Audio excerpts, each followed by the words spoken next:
যে সিএসসি যেভাবে ইউনিট করেছে এবং মুখ্যমন্ত্রী কিন্তু ৭৫,০০০ থেকে ৮৫,০০০ ক্লাবগুলোকে অনুদান বাড়িয়েছে এবং ৭৫% ইলেকট্রিক বিলের ছাড়ের জন্য অনুরোধ জানাবে সিএসসিকে। কি বলবেন? মানুষ উত্তর দেবে। ক্লাবগুলোকে ৮৫,০০০ শুনছি তো লক্ষাধিকও হতে পারে। এবার সিএসসির যেভাবে মাসুল বৃদ্ধি হচ্ছে তাতে সাধারণ মানুষ ওষ্ঠাগত, সাধারণ মানুষের প্রাণ ওষ্ঠাগত। আজকে বিরোধী দলনেতা মাননীয় শুভেন্দু অধিকারী মহাশয় ভিক্টোরিয়া হাউস অবধি আমাদের মিছিল এবং ধর্না, আমরা এই দাবি জানাবো যে এই বিষয়ে সিএসসিকে এবং তথা বিদ্যুৎ বিভাগকে ভাবতেই হবে। কারণ মানুষের যে পরিস্থিতি দাঁড়িয়েছে তাতে চুরি, জোচ্চুরি, তোলাবাজি এবং এই জাতীয় কর্পোরেট দুর্নীতি, এটা একটা সাংঘাতিক পরিস্থিতিতে পৌঁছে গেছে। আমরা অবাক যে পুলিশকে 32 কোটি টাকা দিচ্ছেন উনি। কিসের জন্যে? উনি উপহার দিচ্ছেন। কিসের উপহার দিচ্ছেন উনি? যে তারা ভোট ভালো করিয়েছে। আপনি ভাবুন যে কনস্টেবল থেকে ওসি অবধি ভালো ভোট করিয়েছে, ছাপ্পা মারতে সাহায্য করেছে, বিরোধীদের ভোট দিতে দেয়নি, গুন্ডারা গুন্ডাবাজি করেছে, তারা চুপ করে অন্যদিকে মুখ করে দাঁড়িয়েছে, একটাও এফআইআর নিতে দেয়নি, মহিলারা গিয়ে এফআইআর করতে চেয়েছে সেই এফআইআর করতে দেয়নি। এই যে ভালো কাজগুলো পুলিশ করেছে তাই পুলিশকে উপহার দিচ্ছেন মাননীয় মুখ্যমন্ত্রী। তা নাহলে কোথায়? সিভিক ভলেন্টিয়ারদের তো কিছু দিলেন না। সরকারি কর্মচারী যারা ভোটের অন্যান্য কাজগুলোও করেছেন, ওই সরকারি কর্মচারীদের জন্য কিছু ভাবলেন না, পুলিশকে দিলেন। তার কারণ পুলিশ হচ্ছে তৃণমূলের ক্যাডার, প্রত্যেকটা থানা হচ্ছে তৃণমূলের পার্টি অফিস। তাই আজকে যখন আমরা দেখছি যে ক্লাবগুলো ৮৫,০০০ পাবে, কিন্তু বিদ্যুতের মাসুল নিয়ে কি ভাবছেন মাননীয় মুখ্যমন্ত্রী? মানুষ তার উত্তর চাইছে। এবং আমাদের ভারতীয় জনতা পার্টির পক্ষ থেকে আমাদের বিরোধী দল নেতা আজকে যে মিছিল এবং যে ধর্না, তাতে মানুষের জন্যে করা এই ধর্না, মানুষের জন্যে করা এই মিছিল, সাধারণ মানুষের কাছে আপনাদের চ্যানেলের পক্ষ থেকে হাত জোড় করে অনুরোধ করব, আসুন, রাজনীতি দেখবেন না। এই যে আন্দোলন সিএসসির জন্য, আজকে সিএসসির মাসুল বৃদ্ধি যেখানে পৌঁছেছে, যে স্তরে পৌঁছেছে, গরিব মানুষের প্রাণ নষ্ট হতে হচ্ছে। ফলে যে চারিদিকে যা অবস্থা, যা গরম, তাতে ফ্যান না চালিয়ে থাকা যাচ্ছে না, অথচ চচ্চর করে বিদ্যুতের মাসুল বাড়ছে, মরে যাবে সাধারণ মানুষ। কিন্তু মুখ্যমন্ত্রী তো জানেনই না এইভাবে মাসুল বেড়েছে। তিনি তো বলেছিলেন আমি জানি না, আমার কাছে খবরই নেই। মুখ্যমন্ত্রী তো কিছুই জানেন না। মুখ্যমন্ত্রী এটা জানেন শওকত মোল্লা বোম বানায়, সেটা জানেন, কিন্তু সেই শওকত মোল্লার হাতেই কিন্তু ক্যানিং পূর্বর দায়িত্ব দিয়ে দেন, আমাদের যাদবপুর লোকসভার দায়িত্ব দিয়ে দেন। মুখ্যমন্ত্রী জানেনই না শাহজাহান জমির পর জমি, ধানি জমিতে নোনা জল ঢুকে জমির পর জমি লুট করে নিয়ে চিংড়ির চাষ করতেন। মুখ্যমন্ত্রী জানেই না মহিলাদের ডেকে নিয়ে তৃণমূল পিঠে বানাতো। মুখ্যমন্ত্রী কিচ্ছু জানে না, মুখ্যমন্ত্রী জানেনই না। কিন্তু আমরা কি দেখলাম? আমরা দেখলাম সুজিত বসুকে তিনি লেফট অ্যান্ড রাইট ঝাড়ছেন, আমলাদের তিনি লেফট অ্যান্ড রাইট ঝাড়ছেন, অরূপ বিশ্বাসকে লেফট অ্যান্ড রাইট ঝাড়ছেন, এবং তিনি কি বলছেন যে চুরিটা চোখে লাগছে। অথচ দেখুন এইগুলো যিনি বলছেন, তারপরে আবার যখন তাকে সামনাসামনি জিজ্ঞেস করা হচ্ছে তিনি বলছেন আমি তো কিছু জানিই না। অথচ একটা পাতা পড়ে না তৃণমূলের সুপ্রিমোর নির্দেশ ছাড়া, পশ্চিমবঙ্গে একটা গাছের পাতা পড়ে না মাননীয় মুখ্যমন্ত্রীর নির্দেশ ছাড়া। কিন্তু মাননীয় মুখ্যমন্ত্রী কিছুতেই জানেন না। এখন এই পরিস্থিতি মানুষকে বলবো, যারা ম্যান্ডেট দিলেন, 29টে ম্যান্ডেট দিলেন, তারা ভাবুন, তারা চিন্তা করুন। যারা ভোট কাটুয়া অর্থাৎ সিপিআইএম, তৃণমূলের এ টিম, তৃণমূলের বি টিম, কংগ্রেস, যাদেরকে ভোট দিলেন, ভোট দিয়ে বিজেপিকে আরও 6টা-8টা আসন থেকে পিছিয়ে দিলেন, তারা ভাববেন যে এই মহাশূন্যের পথে চলছে যে দলটা, যারা একটা বৈজ্ঞানিক রিগিং করে 34 বছর ক্ষমতায় টিকে থেকে তারপর মানুষের দ্বারা রিজেক্টেড, সেই মানুষগুলোকে ভোট দিয়ে আপনারা 6টা 8টা সিট আরও পিছিয়ে দিলেন বিজেপিকে, সেটা কি ভালো কাজ করলেন? সেইটা একবার চিন্তা করবার সময় এসে গেছে। তাই মানুষকে বলবো, রাজনীতি ভুলে যান, ধর্ম রক্ষার কথা ভাবুন, মা বোনের ইজ্জত রক্ষার কথা ভাবুন, তুলসী মঞ্চ বাঁচানোর কথা ভাবুন। এই পশ্চিমবঙ্গ হিন্দু বাঙালিদের হোমল্যান্ড, তার লড়াই লড়েছিলেন শ্যামাপ্রসাদ মুখোপাধ্যায়। রক্তকে জুড়ে তিনি পশ্চিমবঙ্গকে উদ্ধার করে এনেছিলেন পাকিস্তানের কবল থেকে। আজকে সেই পশ্চিমবঙ্গ আবার মিলে যাবার যে অভিসন্ধি চলছে পাকিস্তানের সঙ্গে মিশিয়ে দেবার, যার জন্যে জয় বাংলা জয় বাংলা, এটা কি পশ্চিমবঙ্গের স্লোগান হতে পারে? এটা কি পশ্চিমবঙ্গের স্লোগান হতে পারে জয় বাংলা? একবার চিন্তা করে দেখবেন যেভাবে রোহিঙ্গা ইনফিল্ট হচ্ছে, একবার চিন্তা করে দেখবেন যেভাবে দক্ষিণ 24 পরগনা, উত্তর 24 পরগনায় সংখ্যালঘু জনবিন্যাস বাড়ছে, একবার চিন্তা করে দেখবেন যেদিনকে কিন্তু তরোয়াল হাতে বাড়ির দরজায় এসে পৌঁছে যাবে, সেদিন কিন্তু বাঁচবেন না সিপিএম করতেন বলে, বাঁচবেন না কংগ্রেস করতেন বলে, মারা পড়বেন সেই 1946 সালের মতন শুধু ব্যানার্জি, মুখার্জি, ঘোষ, সেনগুপ্ত এই সমস্ত টাইটেলের জন্যে। তাই হিন্দু রক্ষার জন্যে, হিন্দু ধর্ম রক্ষার জন্যে, হিন্দু বাঙালি হোমল্যান্ডকে বাঁচানোর তাগিদে বিকল্প শক্তি ভারতীয় জনতা পার্টি, তাদের সঙ্গে সংঘবদ্ধ লড়াইয়ে সমস্ত পশ্চিমবাংলার মানুষকে হাত জোর করে অনুরোধ করব, আসুন আজকে আমাদের সিএসসির জন্য ভিক্টোরিয়া হাউসের অবধি আমাদের যে মিছিল এবং যে ধর্না, সে তাতে অংশীদার হন। এ লড়াই আপনাদের লড়াই, এ লড়াই পশ্চিমবঙ্গের হাজারো লক্ষ মানুষের স্বাধিকারের লড়াই। আমাদের বিরোধী দল ও নেতা মাননীয় শুভেন্দু অধিকারী মহাশয় লড়াইয়ের পুরোধায় থাকবেন, মানুষ তার পাশে থাকুক, মানুষের জন্য তিনি পাশে আছেন। আমরা 21-এর মঞ্চে শুনেছিলাম মুখ্যমন্ত্রী বলছেন যে বাংলাদেশ থেকে যারা শরণার্থী বা যারা আসবে তাদেরকে আমরা আশ্রয় দেবো, কিন্তু বাংলাদেশ সরকার কিন্তু এই কথাটাকে সমর্থন করলেন না। তিনি রীতিমতো বলছেন মমতা বন্দ্যোপাধ্যায় যে ধরনের কথা বলছে বা রোহিঙ্গাদের যেভাবে তোল্লাই দিচ্ছে, এতে সন্ত্রাস আরও বাড়তে পারে এবং সন্ত্রাসবাদীরা আরও উজ্জীবিত হতে পারে। কি বলি? কারণ সন্ত্রাসীদের নিয়েই মাননীয় মুখ্যমন্ত্রীর কাজ। তিনি বাংলাদেশের কোন মানুষদেরকে ভেতরে ঢোকাতে চাইছেন? শাহজাহান বাংলাদেশ হয়ে মায়ানমার কিসের জন্য গেছিল? শাহজাহান বাংলাদেশ হয়ে মায়ানমার গিয়ে যে জঙ্গি সংগঠনের সঙ্গে মিশে এখানে রোহিঙ্গাদের ইনফিল্ট করবেন, তার বদলে কি চাইছিল? তার বদলে অস্ত্র। কেন শাহজাহানের ডেরা থেকে, বাংকার থেকে বিদেশি বন্দুক পাওয়া গেছে? কেন? যেটাকে চাপা দেবার চেষ্টা করেছিলেন মাননীয় মুখ্যমন্ত্রী। কিসের জন্য? একজন নারী যৌন অত্যাচার করা একজন মানুষ, যৌন নিগ্রহকারী একজন মানুষ, একজন রেপিস্ট, একজন ক্রিমিনাল শাহজাহান, তাকে বাঁচাবার জন্য কেন এত চেষ্টা ছিল মাননীয় মুখ্যমন্ত্রী? কিসের জন্যে? তার কারণ সন্ত্রাসীদের দিয়েই এই পশ্চিমবঙ্গকে তিনি হিন্দু বাঙালিদের থেকে আলাদা করে দেওয়া, পশ্চিমবঙ্গকে ভারতের থেকে বিচ্ছিন্ন করে দেওয়ার যে ভয়ঙ্কর দুরভিসন্ধি, এইটাকে যাতে ইমপ্লান্ট করতে পারে তারই তো চেষ্টা। তা নাহলে আপনি ভাবুন না, উনি 21শে জুলাইয়ের মঞ্চে বলছেন বাংলাদেশের বিষয়টা ভারত সরকার ভাববেন। তাই যদি, তাহলে আপনার কাছে আশ্রয় চাইবে কে? কেন? আপনি আশ্রয় দিতে পারেন, এটা একটা দেশের মানুষ আরেকটা দেশের কাছে অ্যাপ্লাই করতে পারে। সে যদি শরণার্থী হয় সে অ্যাপ্লাই করতে পারে একটা দেশের কাছে। আপনি তার বলবার কে? যার জন্য বাংলাদেশ সরকার বলেছেন যে এরকম কথা তো মাননীয় মুখ্যমন্ত্রী মমতা বন্দ্যোপাধ্যায় বলতে পারেন না। মানুষ ভাববেন, মানুষ ভাববেন। আবার যদি 1946 সাল দ্য গ্রেট ক্যালকাটা কিলিং আবার যদি দেখতে না চান, যদি বাঙালি হিন্দুরা নিজের ধর্ম রক্ষা করবার জন্য সংঘবদ্ধ লড়াইয়ে দাঁড়াতে পারেন, তাহলে পরে আসুন ভারতীয় জনতা পার্টি যে একমাত্র বিকল্প শক্তি, যে পশ্চিমবঙ্গের মুক্তি সূর্য উদয় করতে পারে, তাদের সঙ্গে হাতে হাত মেলান, তাদের সঙ্গে পায়ে পা মেলান, তাদের স্লোগানে গলা দিন।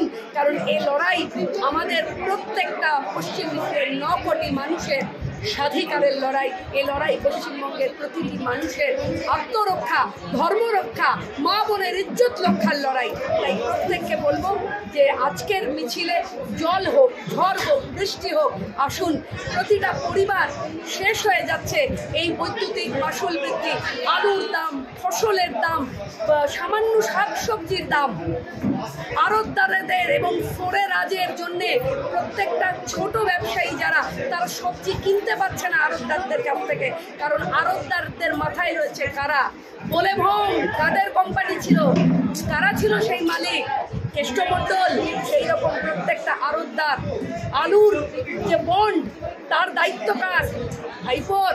সুতরাং এই পশ্চিমবঙ্গকে বাঁচাতে পারে একমাত্র ভারতীয় জনতা পার্টি। তাই সাধারণ মানুষকে বলবো, আসুন সংঘবদ্ধ লড়াইয়ে ভারতীয় জনতা পার্টির সঙ্গে পায়ে পা মেলান, স্লোগানে গলা মেলান। আপনাদের সংঘবদ্ধ লড়াই পারবে মুক্তি সূর্য উদয়।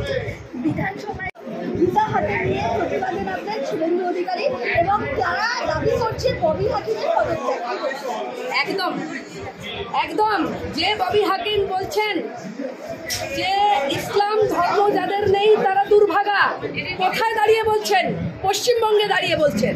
যে পশ্চিমবঙ্গকে পাকিস্তান থেকে বাঁচিয়ে আনবার জন্যে একজন মানুষের লড়াই, তিনি পশ্চিমবঙ্গের জনক শ্যামাপ্রসাদ মুখোপাধ্যায়, যে পশ্চিমবঙ্গকে তিনি ছিনিয়ে নিয়ে এসেছিলেন এই পাকিস্তানের কবল থেকে, আজকে সেখানে দাঁড়িয়ে ববি হাকিম বলছেন ইসলাম ধর্ম যাদের নেই তারা দুর্ভাগা। তার জন্যেই আজকে যে সরব হয়েছেন মাননীয় বিরোধী দলনেতা শুভেন্দু অধিকারী, যে আন্দোলনে নেমেছেন, যে একদম ববি হাকিমের ববি হাকিমের পদত্যাগের জন্য সমস্ত বিধায়করা, আমি বরং আমাদের বিরোধী দলনেতার কাছে আর্জি রাখবো, এই লড়াই শুধুমাত্র বিধায়কদের নয়, গোটা পশ্চিমবঙ্গের মানুষের লড়াই হওয়া উচিত। 144টা কর্পোরেশন ওয়ার্ডের মানুষের লড়াই হওয়া উচিত যে ববি হাকিমের পদত্যাগ দাবি করছি। তাই আপনাদের এই চ্যানেলের মধ্যে দিয়ে বিরোধী দলনেতার কাছে অনুরোধ জানাবো যে দাদা, শুধুমাত্র বিধায়করা নয়, প্রত্যেকটা ওয়ার্ডে ওয়ার্ডে একেবারে মানে মাটির স্তরে, বুথ স্তর থেকে এই আন্দোলন শুরু হোক যে ববি হাকিমের পদত্যাগ চাই। তিনি বলতে পারেন না এ কথা যে ইসলাম ধর্ম নয় বলে তারা দুর্ভাগা। এ কথা বলার জন্যে যে পথ নেওয়া উচিত বিরোধী দল নেতা মাননীয় শুভেন্দু অধিকারী সেই প্রত্যেকটা পথ অবলম্বন করবেন বলে আমরা আস্থা রাখি। কিন্তু মুখ্যমন্ত্রী বলছেন যে বিজেপি চাইছে বাংলাকে ভাগ করতে, এটা বিজেপির একটা বড় চক্রান্ত। যারা অখণ্ড ভারতের কথা বলে তাদেরকে মাননীয় মুখ্যমন্ত্রী বলবেন যে তারা বাংলাকে ভাগ করতে চাইছে, এ কথা কেউ বিশ্বাস করবে? যারা অখণ্ড ভারতের স্বপ্ন দেখে, যাদের একমাত্র লক্ষ্য অখণ্ড ভারত, আগামী 2025 গোটা পৃথিবীর সর্ববৃহৎ সামাজিক সংগঠন রাষ্ট্রীয় স্বয়ংসেবক সংঘ তাদের 100 বছর, যাদের স্বপ্ন অখণ্ড ভারতের নির্মাণ, আজকে মাননীয় মুখ্যমন্ত্রী কথা বলে দেবেন, তিনি বলে দেবেন যে বাংলা ভাগের রাজনীতির কথা বলে? কখনো না। এই অন্যায়, এই একটা ন্যারেটিভ এরা তৈরি করছে মানুষকে বিভ্রান্ত করবার জন্য। সাধারণ পশ্চিমবঙ্গের মানুষকে বলবো, এই বিভ্রান্তির শিকার হবেন না, এই বিভ্রান্তিতে পা দেবেন না। আসুন সংঘবদ্ধ লড়াই করে এই যে সরকার একেবারে ঋণের ভারে জর্জরিত, দুর্নীতিতে নিমজ্জিত মিথ্যাচারী শাসক, গোটা বাংলা যার জন্য বলছে স্বেচ্ছাচারী স্বৈরাচারী দিদি, স্বেচ্ছাচারী স্বৈরাচারী দিদি, সাজলে তুমি হীরক রানী। বাংলা ঠিক করেছে, বাংলা ঠিক করেছে, উল্টে দেবে গদি খানি। বাংলা ঠিক করেছে, উল্টে দেবে গদি খানি। ওটা বাংলা তার জন্য তৈরি আছে। আগামী 2026 বাংলার মানুষ দেখতে পাবে। যারা আমাদের এই বড় কথাগুলোকে নিয়ে হাসির জায়গায় রাখছেন তাদের মনে করিয়ে দিই, 2009 সাল সিপিআইএম ঠিক এই পরিস্থিতিতে ছিল, আজকে যে পরিস্থিতিতে তৃণমূল। 2011 সাল যেমনভাবে সিপিএম শূন্যের জায়গায় পৌঁছেছিল, আগামী 2026 ঠিক একইভাবে তৃণমূল কংগ্রেস শূন্যের মাঝখানে হারিয়ে যাবে। এদিন আমরা দেখব। বাংলার মানুষ নিশ্চিত হন, আপনারা জানবেন যে মুক্তি সূর্য বিজেপির হাত ধরেই হবে। আপনি যেহেতু অভিনয় করেছেন, আমি আপনাকে রাজনৈতিক ব্যবস্থার সাথে মহানায়কের এই বিষয়টাকে কিভাবে দেখছেন? যে সিনেমা সেটাকে জন্য তার যে শুটিং সেটাকে বন্ধ করে দেওয়া হয়েছে।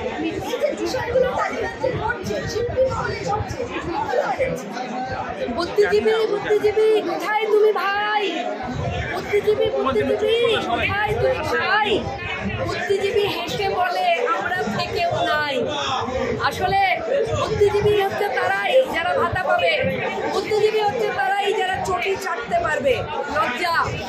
যে নচিকেতা একদিন জীবনমুখী গান গাইতেন, যে নচিকেতা একদিন বলেছিলেন যে কাল যে শিক্ষামন্ত্রী আজ সে কয়লা মন্ত্রী, যে নচিকেতা একদিন বলেছিলেন যে একদিন ঝড় থেমে যাবে, পৃথিবী আবার শান্ত হবে, সেই নচিকেতাকে কিন্তু গান লিখতে দেখলাম না।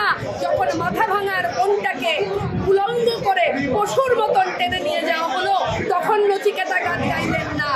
যখন আরিয়াদহের ক্লাবের মধ্যে একজন মহিলাকে বেঁধে পেটালো, তখন নচিকেতাকে গান গাইতে দেখলাম না। যখন আমরা দেখলাম জেসিবি একজন মহিলা কাউকে ভালোবেসেছে বলে লাঠি দিয়ে পেটাচ্ছে, তখন নচিকেতাকে গান গাইতে দেখলাম না। তাই নচিকেতা যা পারেন, যেভাবে চটি চাটতে পারেন সেইভাবে চেটেছেন এবং তিনি মহানায়ক উত্তম কুমারের অ্যাওয়ার্ড পেয়েছেন। এই লজ্জা যে উত্তম কুমার যে অ্যাওয়ার্ডটা পশ্চিমবঙ্গের শিল্পীদের কাছে একটা আলাদা জায়গা, আলাদা স্থান, আলাদা মর্যাদা। এমন অনেক শিল্পী আছেন যারা নিমন্ত্রণ পায় না, এমন অনেক শিল্পী আছেন যারা ওই অনুষ্ঠানে যাওয়ার অনুমতি পায় না, তাদের কথা রাজ্য সরকার ভাবে না।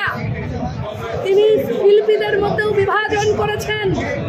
আমি একজন শিল্পী হয়ে বলছি, আজ প্রায় 2 বছরের উপর একদিনও কাজ করতে পারছি না। কি আমার অপরাধ? আমি কি ফিজিক্যালি ফিট নই? আমি কি অভিনয়টা ভুলে গেছি? কি সে কারণ? তাই এই যে রাজনৈতিক বিভাজন ফিল্ম ইন্ডাস্ট্রিতে, শুধু ফিল্ম বলবো কেন, থিয়েটার, সরকারি হল পাওয়া যায় না, যেভাবে তৃণমূলাইজ করা হয়েছে গোটা রাজ্যের সংস্কৃতি দপ্তরটাকে, তাতে এ আর কি আছে যে নচিকেতা উত্তম কুমার প্রাইজ পাবে? তবে নচিতার জন্য কষ্ট লাগে। একদিন যে মানুষটা গান গেয়েছিল, দেখে যা অনির্বাণ কি সুখে বেঁধেছে প্রাণ, সেই অনির্বাণরা তাকিয়ে দেখছে নচিকেতা দা, সেই অনির্বাণরা তাকিয়ে দেখছে যে আপনি ভুলে গেছেন, আপনি আর আপনার প্রাণ আর কাঁদে না যখন মহিলাদেরকে গণধর্ষণ করা হয়। সন্দেশখালী নিয়ে আপনি গান গান না নচিদা, আপনি মাথা ভাঙা নিয়ে গান গান না, আপনার কোনো গান বেরোয় না সন্দেশখালীর ওই বোনগুলোকে নিয়ে, মাথা ভাঙার ওই বোনটিকে নিয়ে আপনার কোনো গান আর আসে না। তাই অপেক্ষা করব যে সত্যিই যেন একদিন ঝড় থেমে যাক, পৃথিবী শান্ত হোক এবং পশ্চিমবঙ্গ শান্ত হোক, পশ্চিমবঙ্গের মানুষ আবার মাথা উঁচু করে বাঁচুক। যে পশ্চিমবঙ্গকে সংস্কৃতির পীঠস্থান বলে আমরা জানি, যে পশ্চিমবঙ্গকে আজ লুটের বাংলা, চোরের বাংলা, ধর্ষকের বাংলা বলে চিহ্নিত করছে, সেই বাংলা আবার মুক্তি সূর্য উঠুক, সেই বাংলা আবার বিজেপির হাত ধরে পুনরায় তার ঋত গৌরব ফিরে পাক। আপনাদের কাছে আমার এটাই বলার রইল, আসুন সংঘবদ্ধ লড়াইয়ে পায়ে পা মেলাই, গলায় গলা মেলাই, কাঁধে কাঁধ মিলিয়ে আমার আপনার বাংলার ঋত গৌরব উদ্ধারের লড়াইয়ে আসুন।